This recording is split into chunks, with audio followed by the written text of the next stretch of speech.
Welcome back to Ben's Garage. We're in Ben's Garage. No sooner had work started on the back wall, I think it's now going to stop until next year. The reason being, we're in lockdown again.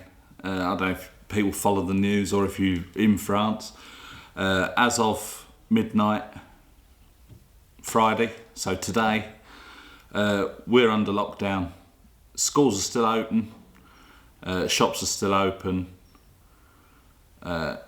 Non-essential shops have got shut, so there's going to be no public gatherings. Don't mingle with people outside your household. So really, we're not supposed to mingle with mum and dad, even though they don't mingle with anyone else. But we'll have to just see how it goes with that. If we do have to go out, like if Tina has to pop up to the shop, she's got to print off an attestation again, stating the reason why she's out and about. You're allowed to go to the shops, you're allowed to go to the doctors. The Brickos are still open, which is like your DIY stores and all that kind of thing. They're still open. Whereas the last lockdown, they shut. So it's not quite as serious a lockdown, but there's no public gatherings, no mingling. It's just within your family group. You're allowed to exercise 1 hour a day up to 1 kilometre away from your house. I don't know. In a way, it's a good thing.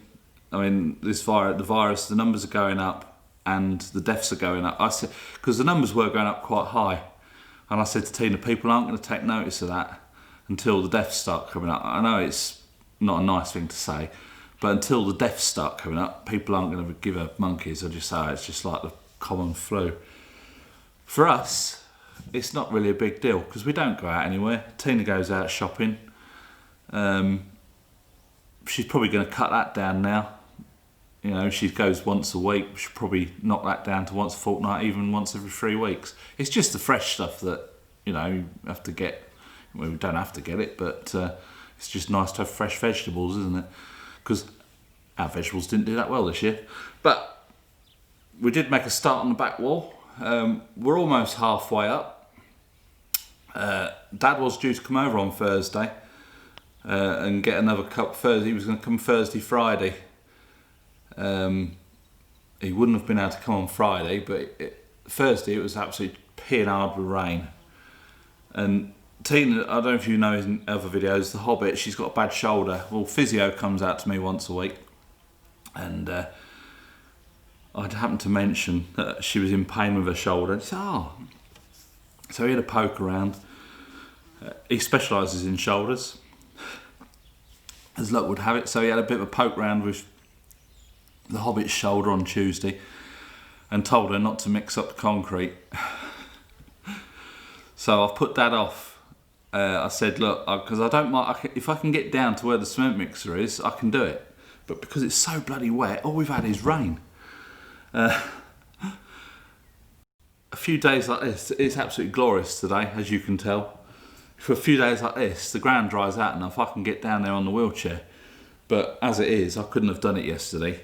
And it's not fair asking Dad to keep mixing up the thing when he's doing all the work in here. But so that's been put off, and the lockdown is up until the 1st of December, and then they're going to review it, see which way the numbers are going. If the numbers are going up, I think we'll be locked down into the new year, which is going to bugger up a few Christmas plans. But anyway, that's enough of the doom and gloom. We're in the garage, so we're getting set up. I'm going to later on get this floor painted so we can get the tank in and get some diesel ordered, because we've still not done that yet. Tank's sitting there. I've just got to sweep the floor up, and we'll get some floor paint down, because once the tank's in place we're not going to be able to move it, so I'll get the floor painted first. That's that. A new bit of kit has arrived. It is a diesel heater. I was looking at various options because I want to get out here in the winter. You know, you've got short days in the winter. Once we've got electric in here, it'll be ideal because we can have all lights up and hopefully have a workbench over there and bits and pieces. We're getting some stuff in there. I'm having a bit of a tidy up today because stuff keeps getting dumped in it. It's, you know, I'm not blaming anyone. It gets just put in here out of the way. and the boxes are coming further and further away from the wall. So I'm going to have a bit of a tidy up. I'm going to paint this floor, and I'm going to have a quick look at this chainsaw, which will be in another video. I've ordered the right part for that, but I'll explain that in the chainsaw video if you're interested in that. So at the moment, because we've not got electric in here, I've got the generator, and we've got the diesel heater. I've got a 30 kilowatt diesel heater, that's the equivalent of 103,000 BTUs. I don't understand all this BTUs and heat units and stuff. With the generator and the power of the watts and all that kind of thing, I can get my head around that. But BTUs but it says it's 30 kilowatt diesel heater. But you fill the tank up with diesel and it runs on electric as well. The only electric we've got up here is the generator. Now in the instructions for the diesel heater it said it must be earthed. I thought, shit, generator's not going to be earthed, is it? But I've noticed there's a post on the front with an earth sign, so I'm thinking that I can earth the generator. I'll do it the way that we used to do the recovery trucks. To be ISO accredited, it was an ISO number, you had to have a certain amount of items on the truck to use when you're out recovering vehicles and stuff. You know, had to have so many chains and straps and hooks and bits and pieces. One of the items was an earth spike. If you had a recovery truck with like a big boom on the back, now I'll put a picture up now, and it was a Century underlift with a boom on the back with two Ramsey winches on it, and it was fantastic. There was not a car that I couldn't get out with that. It was fantastic. Because the boom goes up in the air, you had to have an earth spike if you was working anywhere near power lines and that kind of thing. And I always remember the boss said to me, he said, they're coming out to inspect the trucks. And we went through the list. I said, well, the only thing I haven't got is an earth spike. He said, well, if they say anything, because the trucks had jump lead sockets on the front and the back, 12 and 24 volts. So the earth was the same, and you used to put the positive either in the 24 socket or the 12 volt socket. Same on the front, same on the back. We had crowbars on the truck. He said, whack a crowbar in the ground, connect up your earth lead onto the back of the truck, in the socket, and clip that on your crowbar that you just whacked in the ground. But well, it does the job. So I think with the generator, I'm going to do the same. I'm going to whack in a post outside, because when I've got the generator running and the diesel heater, they're going to be in the doorway with the door pulled across. But because the diesel heater needs air drawing in from the back, and the generator is going to put out fumes as well, so that'll be either outside or... So if I whack a post in just around the corner here, there's an earth post on the front of the generator, connect that up to the spike, it's earthed. I don't know how effective it'll be, but at the end of the day, it's earthed. So that'll do for the time being. Until we get electric up in here, I've still got to dig a trench from the garage across to the house so that we can get the power and the water pipe into the house and get it connected up in there. Because we're on 3-phase electric here. Dad's split up the phases, so we're going to have one phase comes to the garage, there's another phase, and the other 2 phases deal with the house. And hopefully that will stop anything interfering. Like if I'm welding up here, it won't make all the lights flicker and stuff up in the house. We shall see. But having said that, no earth wire. No, but I could make one out of this. It doesn't matter, I can use this. Okay. Don't know how long it is.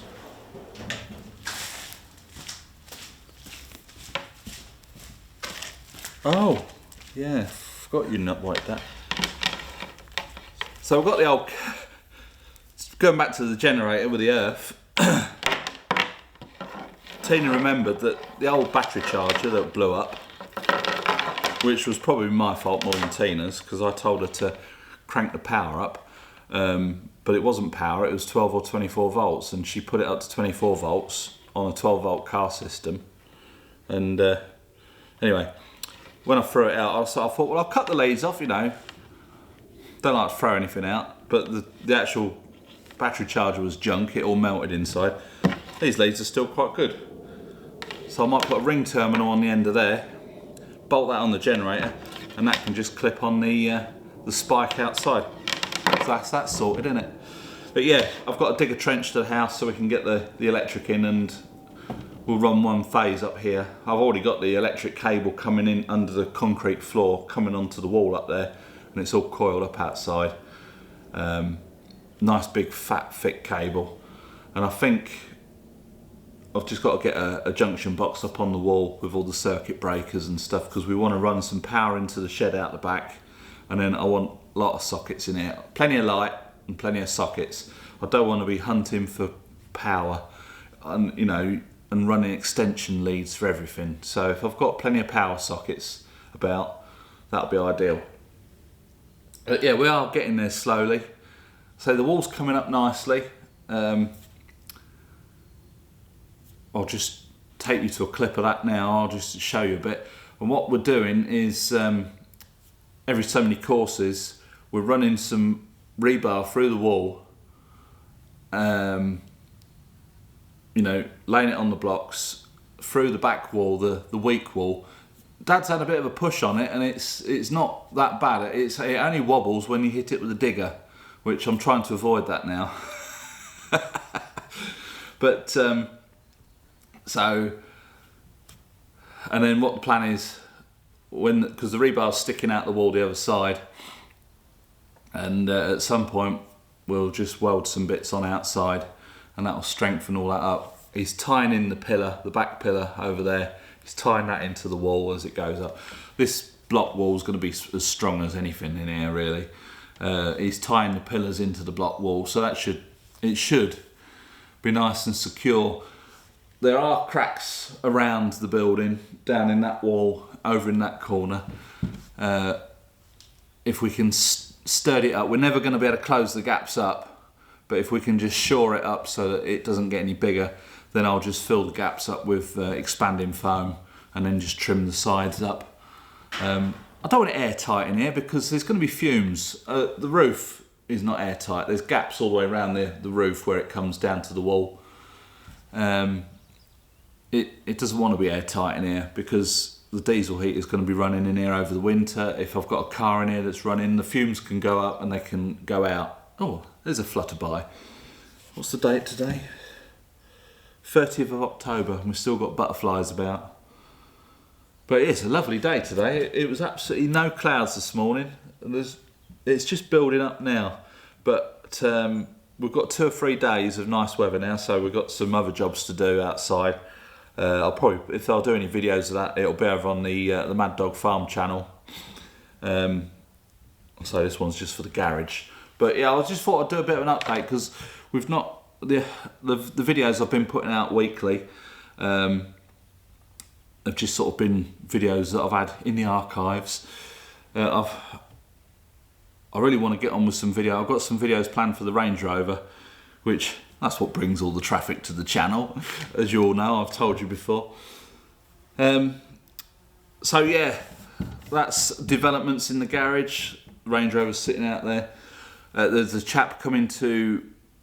He's looking at TD6 with a view to buy it. He's ordered the parts to fix it, so I think he's when the weather's nice, he's going to come and fit those parts, get it up and running, have a little drive in it, see what he thinks, and then we'll take it from there. I was going to keep it. It was going to be the project truck, but we've got so much going on, and we're paying out, and there's not a lot coming back in at the moment, so we need to just balance things out a little bit. If we can get rid of that, I've got other projects to get on with, and then we've still got the TDV8, so we're not getting rid of that ever, hopefully, touch wood. We'll keep that running for as long as possible. At say the TD6, we'll get that fixed up and possibly sell it. So that might be happening in the next few days. But this was just a bit of an update, letting you know we're back on lockdown. A couple of weeks ago we was put on a curfew from 9 o'clock in the evening till 6 o'clock in the morning. We wasn't supposed to be going out unless we had a valid reason. It's one of these things, I said to Tina at the time, I says they're just breaking people back in gently. There's a lockdown coming, and of course, there we go. bish bash bosh, we're on lockdown again. If you can get your news from other sources rather than Facebook and Twitter, get your news from a reliable source. You can see these things happening. Tina went to the shops yesterday, which was the last day before lockdown. She said there was it was packed out in the filling station, for fuel. So we had to get a gas bottle because the boiler's packed up. We're running on we've got the gas fire out now. So I'm waiting for another part to come for the boiler. But, any reasonable person would have seen numbers going up, deaths going up, and lockdown was coming. So, as ever, the Hobbit is prepared. But, that's probably it for this video. Don't want to bring too much doom and gloom to your lives. Lockdown doesn't really affect us too much. Obviously, Mum and Dad can't come over, we can't go over and see them. My cousin's got a house over here now and his wife's over here. We can't go and see her, she can't come and see us. It's just one of them things, isn't it? I'm sure we'll all manage if we get through it. So that's it for this video. Please give it a big thumbs up. Subscribe if you haven't already. And from in Hobbit, who's in her little room, she's putting up shelves today because I've pinched her desk. Because I thought, I've not got a workbench in here yet, and even when I do have a workbench, it's going to be up against that wall, and I'm not going to be able to film too well on it. So just something like this, I can have stuff on the table, bit of filming space, and get some decent light on the job. Anyway, I digress. So from me and the Hobbit, it's bye for now.